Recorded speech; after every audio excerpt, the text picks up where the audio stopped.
बिस्मिल्लाहिर्रहमानिर्रहीम। अस्सलाम वालेकुम फ्रेंड्स और you all, I hope you will be fine friends. कलीदे उर्दू का सबका बच्चा नंबर 9 का हिस्सा दोम पढ़ रहे हैं हम। पेज नंबर 514 से स्टार्ट किया था हमने। क्वेश्चन नंबर 1 से 58 तक हमने डिटेल से पढ़ा है। आज हम पढ़ेंगे 59 से स्टार्ट करेंगे। बहुत ही इजी क्वेश्चन है। पाकिस्तान का कौमी तराना कितने मिसरों पर मुश्तमिल है? डेली असम्बली में आप लोग पढ़ते आए हैं, सबको ज़ुबानी याद होगा। अगर ना भी कंफर्म हो तो मिसरे याद गिन लेने हैं पेपर में। नेक्स्ट है क्वेश्चन 15 मिसरों पर वैसे मबनी है और इसके 3 बंद हैं। हर बंद में 5 मिसरे हैं। हफीज़ जालंधरी ने लिखा था पाकिस्तान का कौमी तराना, और पाकिस्तान के कौमी तराने की धुन ग़ुलाम अहमद अली छागिला ने बनाई थी। जो भी इससे रिलेटेड इम्पोर्टेंट सवाल मेरे जहन में आते हैं साथ साथ बताती जाती हूँ। और मज़े की बात यह है कि पहले धुन बनाई गई थी, उसके बाद कौमी तराना। और पाकिस्तान का कौमी तराना 1954 में शाह ईरान की आमद पर पाकिस्तान में पहली बार नशर किया गया था रेडियो पाकिस्तान पर। नेक्स्ट है क्वेश्चन नंबर 60। मुसव्विर मशरिक किन को कहा जाता है? अब्दुर्रहमान चुगताई को। ऑलरेडी पढ़ा हुआ है। सिनफ़े सुखन हाइको कितने मिसरों पर मबनी होती है? 3। हाइको पर डिटेल से मैंने समझाया था। इसके बानी पहला हाइको का मजमुआ सब। नेक्स्ट है क्वेश्चन नंबर 62। जब अल्फाज के हकीकी और मजाजी मानों में ताल्लुक़ हो तशबीह का तो उसे इस्तिलाह में इस्तारा कहते हैं। तशबीह के अल्फाज इस्तेमाल नहीं होते लेकिन तशबीह का ताल्लुक़ तो होता है, उसे इस्तारा कहते हैं। 63 पे है, ये भी पढ़ा हुआ है ऑलरेडी। मोहम्मद दीन फ़ौक को शायर कश्मीर और मुजद्दिद कशामरा के अलकाबात इल्लामा इकबाल ने दिए थे।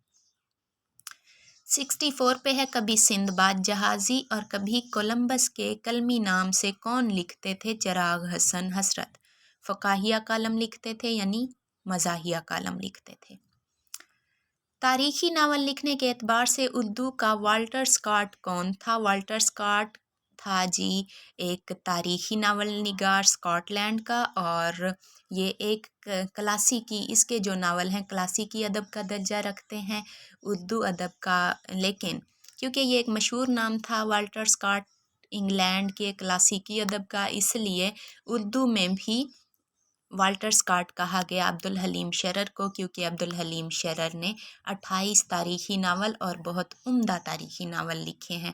टोटल इनके 44 नावल हैं, और नसीम हिजाज़ी ने भी तारीख़ी नावल लिखे हैं, लेकिन अब्दुल हलीम शेरर के नसीम हिजाज़ी से अच्छे नावल हैं।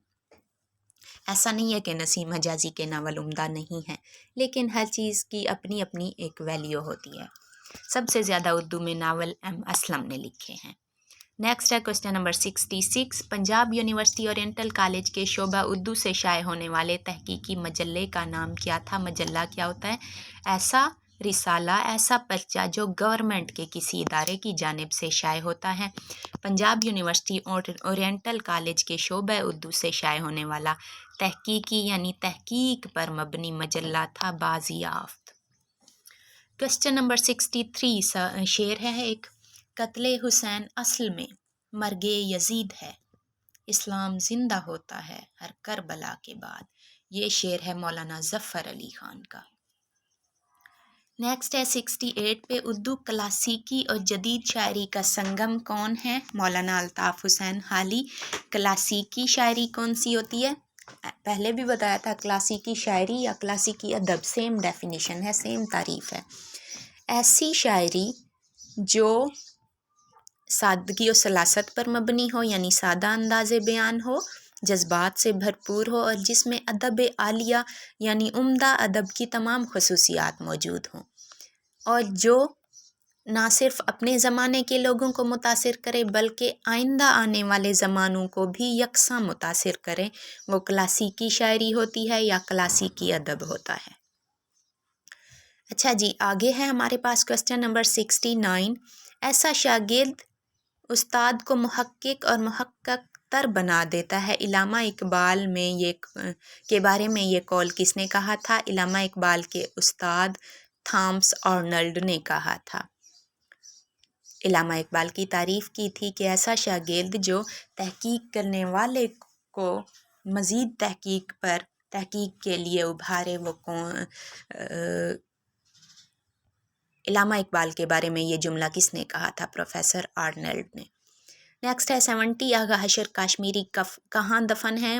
اردو کے ڈرامہ نگار آغا حشر کاشمیری کا تعارف میں نے ڈیٹیل سے سمجھایا تھا، اور ان کے آخری ڈرامہ رستم و سہراب کا خلاصہ بھی شیئر کیا تھا آپ کے ساتھ۔ یہ لاہور میں دفن ہیں۔ 71 پہ ہے سر سید احمد خان کس معروف شاعر سے اپنی کتاب کا دیباچہ لکھوانا چاہتے تھے؟ مرزا غالب سے۔ یہاں بہت ڈیٹیل طلب ہے یہ سوال۔ سر سید احمد خان کی ایک تصنیف تھی آئین اکبری۔ آئین اکبری سر سید کی تو نہیں تھی، لیکن اس کو سر سید نے کسی اور کتاب سے ترجمہ کر کے اخذ کر کے دوبارہ سے لکھی تھی، اور اس کی تقریض سر سید احمد خان غالب سے لکھوانا چاہتے تھے۔ تقریض کیا ہوتی ہے؟ تعریف کرنا، کسی ادب پارے کی تعریف کرنا الفاظ کی شکل میں یا خیالات کی شکل میں، اپنے اظہار خیال کرنا اس کی تعریف کے لیے، وہ کیا کہلاتا ہے؟ تقریض کہلاتا ہے۔ اور ظاہر سی بات ہے اپنے منہ میاں مٹھو تو کوئی نہیں بنتا، اپنی کتاب کی اپنی تحریر کی تقریض انسان خود نہیں لکھ سکتا، وہ ہمیشہ دوسروں سے لکھوائی جاتی ہے۔ اور سر سید احمد خان آئین اکبری کی تقریض اسد اللہ خان غالب سے لکھوانا چاہتے تھے۔ یہاں لکھا ہوا ہے دیباچہ۔ دیباچہ کیا ہوتا ہے میں نے بتایا ہے، اور وہی دیباچہ اگر تعریف اس میں صرف کی جائے تو وہ تقریض ہو جاتی ہے، اور اگر اس میں تنقید ہو یعنی خوبیاں خامیاں دونوں ہوں تو وہ مقدمہ ہو جاتا ہے۔ اور ابھی لیکچر نمبر 1 میں ڈیٹیل سے دیباچہ میں نے بتایا ہے۔ دیباچہ اگر شاعر خود لکھے تو وہ دیباچہ ہوگا، کسی اور سے لکھوائے تو وہ پیش لفظ کہلائے گا۔ ہوتا وہی سیم چیز ہے جو کسی بھی کتاب کے شروع میں چند صفحات پر مبنی تحریر ہوتی ہے۔ اچھا، سر سید احمد خان آئین اکبری کی تقریض غالب سے لکھوانا چاہتے تھے، اور انہوں نے غالب سے کہا کہ لکھیں، ریکویسٹ کی تھی کہ لکھ دیں آئین اکبری کی فارسی زبان میں منظوم مثنوی کی شکل میں۔ غالب نے تقریض لکھی تھی جو کہ 38 اشعار پر مشتمل تھی۔ یاد رہے فارسی زبان میں تھی، منظوم مثنوی کی شکل میں تھی، اور اس میں ٹوٹل 38 اشعار تھے۔ مگر آئین اکبری کے آخر میں غالب کی تحریر شدہ تقریض کو نہیں چھپوایا گیا تھا، اور آئین اکبری کے آخر میں سر سید احمد خان نے مولانا صہبانی کی تحریر کردہ تقریض کو چھپوا دیا تھا۔ اس کی وجہ کیا ہے یہ بھی بتا دیتی ہوں آپ کو۔ آئین اکبری سر سید احمد خان نے اکبر اعظم کے زمانے کی ایک مشہور تصنیف تھی، اس میں ترمیم کر کے اسے دوبارہ سے شائع کروایا تھا۔ وہ بنیادی طور پر سر سید احمد خان کی نہیں تھی، لیکن اس میں ترمیم و اضافہ یعنی تھوڑی بہت تبدیلیاں اور اضافے اور اس کی اصلاح وغیرہ سر سید نے کر کے دوبارہ شائع کروایا تھا، اور اسی کی تقریض وہ غالب سے لکھوانا چاہتے تھے۔ غالب نے جو تقریض لکھی تھی وہ انہوں نے لکھی تھی 1885 میں، جس میں غالب نے سر سید احمد خان کو ایک نصیحت کر دی تھی، جس وجہ سے وہ نصیحت سر سید کو پسند نہیں آئی تھی، اور انہوں نے آئین اکبری کے آخر میں وہ تقریض نہیں لکھوائی تھی۔ آخر میں تقریض ہوتی ہے، دیباچہ ہمیشہ شروع میں ہوتا ہے، یاد رکھیے گا۔ وہ پہلے ان کے ایڈ دیکھ لوں میں ورنہ نہیں اوپن ہوتی۔ سر سید احمد خان کو غالب نے سمجھایا تھا تقریض میں تحریر کی شکل میں کہ وہ مدعا پرستی اچھا شغل نہیں ہے، اسے چھوڑ دیں، بلکہ انگریزوں سے سبق حاصل کریں کہ وہ کس طرح فطرت کی طاقتوں کو مسخر کر کے اپنے اجداد سے آگے نکل گئے ہیں۔ اور غالب نے پوری تقریض میں انگریزوں کی ثقافت کی یوں تعریف نہیں کی تھی کہ ان کی ثقافت اچھی ہے یا مغربی تہذیب و تعلیم اچھی ہے، بلکہ صرف انہوں نے ان کی سائنسی دریافتوں کے ذریعے ان کی ترقی کا راز بتایا تھا کہ سر سید ان کا مدعا پرستی نہ کریں، یعنی ان کی مکمل پیروی نہ کریں، لکیر کے فقیر نہ بنیں، ان کی ترقی کے راز جانیں۔ اور شاید یہی وجہ ہے کہ سر سید کو یہ نصیحت پسند نہیں آئی تھی، اور انہوں نے سر سید کی غالب کی تحریر۔ اچھا، اگر آپ سے یہ پوچھ لیا جائے کہ پھر وہ غالب کی تحریر کردہ تقریض آپ کو کہاں سے ملی، جس کے بارے میں آپ نے پڑھا یا کہاں موجود ہے، تو وہ غالب نے جو تحریر کی تھی تقریض، وہ غالب ہی کی کتاب پنج آہنگ میں چھپی ہوئی ہے۔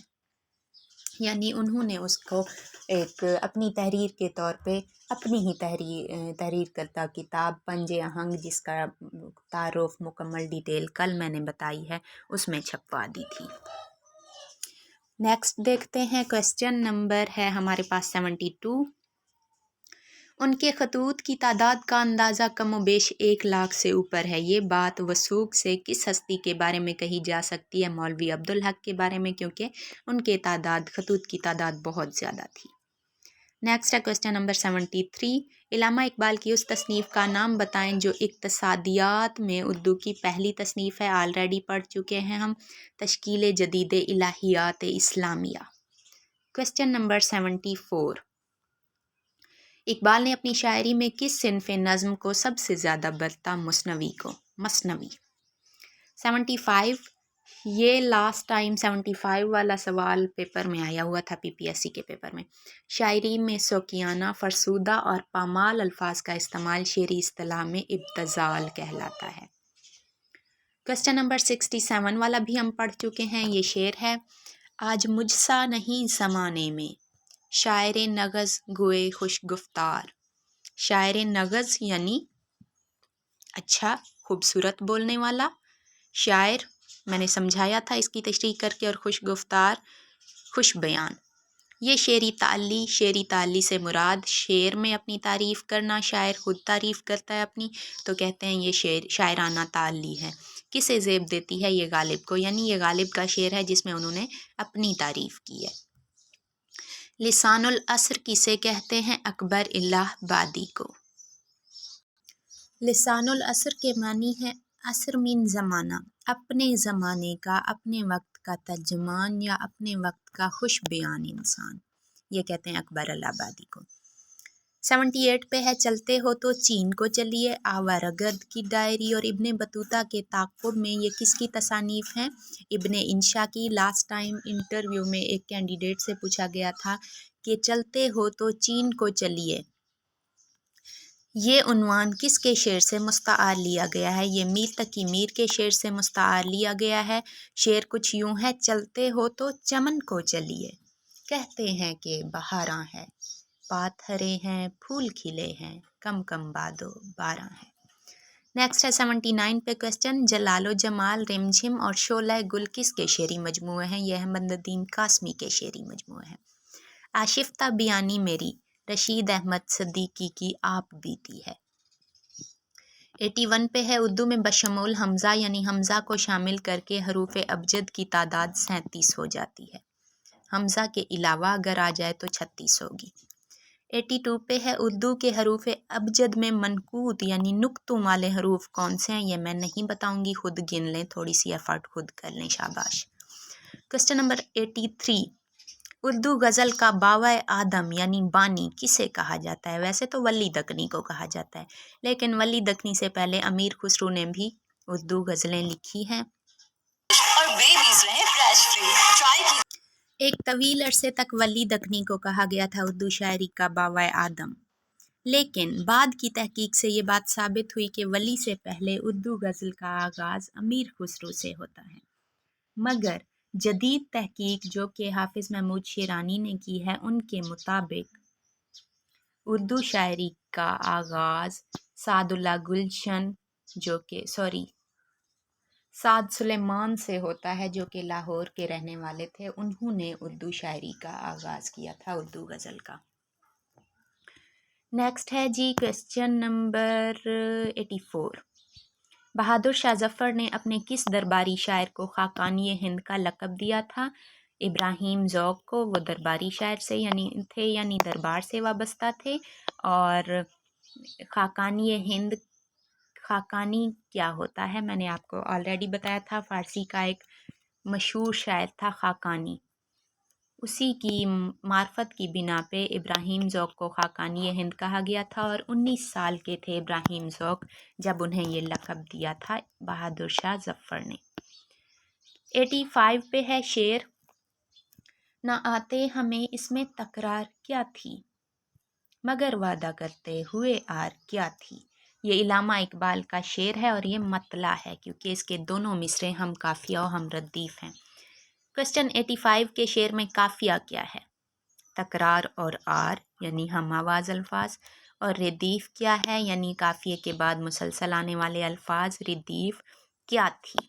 A option is the correct answer. Question number 88 है, रेख्ता उर्दू का कदीम नाम है, लेकिन रीख्ती से क्या मुराद है? रीख्ती से मुराद औरत की जानिब से इश्क का इजहार करना। लिखते रेख्ती मर्द ही थे, लेकिन औरत की ज़ुबानी लिखते थे, और इसका आगाज़ लखनऊ में हुआ था रेख्ती का। और ये थे रेख्ती के तारीख़ की किताब में मैंने कुछ दिन पहले ही पढ़ा है। रेख्ती के बानी थे सादत यार खान रंगीन। क्वेश्चन नंबर 89 है हमारे पास, अदब की इस्तिलाह में तारीख गोई से क्या मुराद है? कल भी ये पढ़ा है। हरूफ के अदद से साल बरामद करना। फरहंग आमिरा अब्दुल्ला खवेशगी की तसनीफ़ है। फरहंग है, फरहंग क्या होती है? कल पढ़ाया था मैंने कि लुगत क्या होती है। आज मैं आपको बताती हूँ लुगत और फरहंग में फ़र्क क्या है। लुगत भी अल्फाज के मानी देखने के लिए इस्तेमाल होती है और फरहंग भी, लेकिन फरहंग अल्फाज के मानी के साथ साथ उनके अल्फाज की वजाहत पर भी मबनी होती है। जैसे किताब होती है कोई, तो उसके आखिर में मुश्किल अल्फाज के मानी लिखे हुए होते हैं। आप पढ़ाएं ना क्लासेस को, तो एंड में फरहंग बनी हुई होती है। फरहंग में ना सिर्फ अल्फाज के मानी होते हैं, बल्कि उन अल्फाज की वजाहत भी होती है, और मोस्टली अल्फाज की तो इस कदर वजाहत होती है कि इस अल्फाज को, इस लफ्ज़ को फ़लाँ शायर ने अपने किस मजमुआ कलाम में कब इस्तेमाल किया था। जबकि लुगत में सिर्फ अल्फाज के मानी ही मिलते हैं। अच्छा जी, नेक्स्ट है हमारे पास क्वेश्चन नंबर 91। 10 जैल दास्तानों में से कौन सी दास्तान फोर्ट विलियम कॉलेज कलकत्ता के प्लेटफार्म से लिखी गई थी? बागो बहार मीर उमन दहलवी की तसनीफ़ है, जो किस्सा चहार दरवेश नौतर्ज मिर्सा, किस्सा चहार दरवेश से उन्होंने मतलब वो तसनीफ़ थी किस्सा चहार दरवेश तहसीन की, जिसे मीर अमन दहलवी ने बागो बहार के नाम से दोबारा से इस तरह शाये किया था कि मीर अमन की बागो बहार की वजह से ही किस्सा चहार दरवेश का नाम अब तक बाकी है, वरना शायद वो बाकी ना रहता, वो नापैद हो जाती। सादा आसान अल्फाज में, सादा उम्दा अंदाज में दोबारा से शाये की थी बागो बहार। फोर्ट विलियम कॉलेज के प्रोफेसर थे गिलक्रिस्ट। उन्होंने मीर अमन दहलवी से कहा था कि इसे ठीठ हिंदुस्तानी ज़ुबान में लिखो, यानी कि प्योर हिंदुस्तानी ज़ुबान में लिखो। सादा अल्फाज में मीर अमन दहलवी ने लिखी थी, और ये 1803 में शाये हुई थी। 1800 में फोर्ट विलियम कॉलेज बना था कलकत्ता में। हिंदुस्तानी तसानीफ़ को और दीगर इस इदारे का बेसिकली ये मकसद था कि जो ईस्ट इंडिया कंपनी के बरतानिया से अफराद आते हैं, उन्हें हिंदुस्तानी अदब से और हिंदुस्तान की ज़ुबान का इल्म दिया जाए, ताकि वो हिंदुस्तानी लोगों से ठीक से मेल मिलाप कर सकें। नेक्स्ट है 92 पे बेगमात के आंसू ख्वाजा हसन निज़ामी की तसनीफ़ है, जिसमें बहादुर शाह ज़फ़र की सल्तनत उजड़ने के बाद उनकी बेगमात, उनकी बेटियों और वहाँ से महल से वाबस्ता जो बीबियाँ थीं, उनके दुख की कहानियाँ लिखी हुई हैं। इस पर मैंने डिटेल से एक लेक्चर शेयर किया था, बेगमात के आंसू का फ़नी और फ़िक्री तज्ज़िया, इसका तारुफ़ मुकम्मल लेक्चर। नेक्स्ट है क्वेश्चन नंबर 93। हफ़ीज़ जालंधरी की शहरा आफाक तसनीफ़ है शाहनामा इस्लाम, ये मुस्नवी है उनकी, जिसमें हफ़ीज़ जालंधरी ने इसे उर्दू ज़बान में लिखा था और इस्लाम के अव्वल से आखिर तक के हालात और रसूल सल्लल्लाहु अलैहि वसल्लम की ज़िंदगी का तफसीली हाल बयान किया था, और ये 1947 में शाये हुई थी। शाहनामा इस्लाम यानी इस्लाम का शहनशाह हज़रत मोहम्मद सल्लल्लाहु अलैहि वसल्लम। अच्छा जी, नेक्स्ट है हमारे पास क्वेश्चन, कौन सा जुमला दुरुस्त है? 94 पे क्वेश्चन है। मैं आपका शुक्रगुजार हूँ, D option is the correct answer. 95 पे है मुस्नवी सहरुल बयान और मुस्नवी गुलजार नसीम, इनका खुलासा थोड़ी देर तक शेयर करती हूँ आप लोगों के साथ। इनकी सबसे नुमायाँ खूबी क्या है? ज़बान व बयान की सादगी और बेसाख्तगी। C option is the correct answer. अच्छा जी, नेक्स्ट है 96। अकबर इलाहाबादी के कलाम में सबसे ज़्यादा नुमायाँ बात क्या थी? ऑलरेडी पढ़ाया था और इसी वजह से उन्हें सर सैयद से मुखालफत भी थी, मगरबी माशरत की तकलीद की वो मुखालफत करते थे। 97 पे है एक शेर, सजदाए शुक्र में है शाखिर समरदार हर एक, देख कर बागे जहाँ मैं करम अज़्ज़ा वजल। इस शेर में कौन सी सनत है? सनत हुस्न तालील, यानी कि हुस्न को बढ़ा चढ़ा कर बयान करना। अब खुदा का शुक्र करने के लिए हर फलदार दरख्त की शाख झुकी हुई है। ये खुदा के शुक्र करने के एक मंज़र को बढ़ा चढ़ा कर बयान किया जा रहा है, वरना हवा की वजह से भी झुकी टूटी हुई होती हैं शाखें, इसलिए ये सनत हुस्न तालील है। Question number 98।